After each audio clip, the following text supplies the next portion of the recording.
বলা হয় ইতিহাসের পাতায় নাম লেখাতে গেলে রক্ত ঝরাতে হয়, কিন্তু সেই ইতিহাস যদি নিজের রক্ত দিয়ে লিখতে হয়। প্রথম পর্বে আমরা দেখেছিলাম এক সাধারণ ছেলের রকি ভাই হয়ে ওঠার গল্প, কিন্তু এবার শুরু হবে এক সাম্রাজ্য রক্ষার লড়াই, যেখানে একদিকে আছে ভারতের প্রধানমন্ত্রী, অন্যদিকে আছে নরকের সাক্ষাৎ শয়তান অধীরা। আর এই দুয়ের মাঝে দাঁড়িয়ে আছে একাই এক দানব, যার নাম শুনলে সমুদ্রের ঢেউ থমকে যায়, তৈরি হয়ে যায়। কারণ আজ আমরা প্রবেশ করতে যাচ্ছি সেই রক্তাক্ত অধ্যায়, যেখানে রকি শুধু রাজা নয়, সে হয়ে উঠেছে এক অপ্রতিরোধ্য সুলতান। গারোরাকে শেষ করার পর রকি এখন কেজিএফ এর একচ্ছত্র অধিপতি। সে দয়া দেখায় না, সে বিচার করে। সেখানকার শ্রমিকদের কাছে সে এখন কোনো ত্রাতা নয়, বরং তাদের ঈশ্বর। কিন্তু শান্তি কি রকির ভাগ্যে লেখা ছিল? একদমই না। অন্ধকার থেকে বেরিয়ে এলো এক ভয়াবহ আতঙ্ক, আধেইরা, যে মরতে জানে না, শুধু মারতে জানে, যার তলোয়ারের এক এক কোপে মানুষের শরীর নয়, আত্মা কেঁপে ওঠে। রকির তৈরি করা এই সোনার দুর্গে কি আধেরা ফাটল ধরাতে পারবে? গল্পের মোড় ঘুরে যায় যখন রকি বুঝতে পারে তার শত্রুরা শুধু বাইরে নয়, ঘরের ভেতরেও আছে।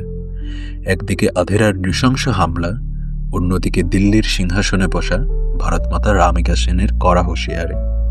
রকি কি দুই দিক সামলাতে পারবে?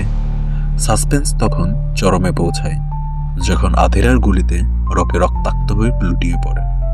সবাই ভেবেছিল খেলা শেষ, কিন্তু তারা জানত না রকি সেই আগ্নেয়গিরি, যা শান্ত থাকলে সুন্দর, কিন্তু জ্বলে উঠলে ছাই করে দেয় পুরো পৃথিবী। কেন রকি এত সোনার পেছনে ছুটছে?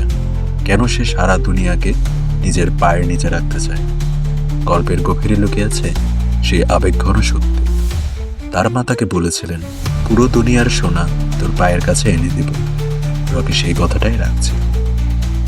সে জানত তার হাতে সময় কম, তাই সে আইন কানুন বা রাজনীতির পরোয়া করেনি।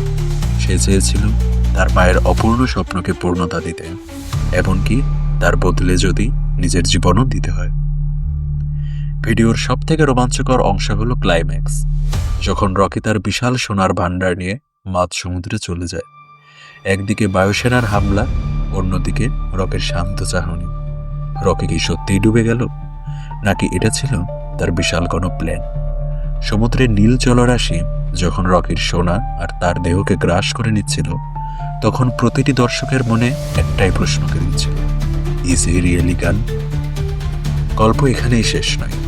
ক্রেডিট সিনের সে একটি ডায়েরির পাতা পুরো ইন্টারনেট কাঁপিয়ে দিয়েছে। কেজিএফ চ্যাপ্টার 3 কি আসছে? রকি কি আবার ফিরে আসবে তার রাজত্ব ফিরে পেতে? আপনার কি মনে হয়, রকি কি বেঁচে আছে? কমেন্ট করে আমাদের জানান। আর ভিডিওটি ভালো লাগলে সাবস্ক্রাইব করতে ভুলবেন না, কারণ রকির সাম্রাজ্যের গল্প এখনো অনেক।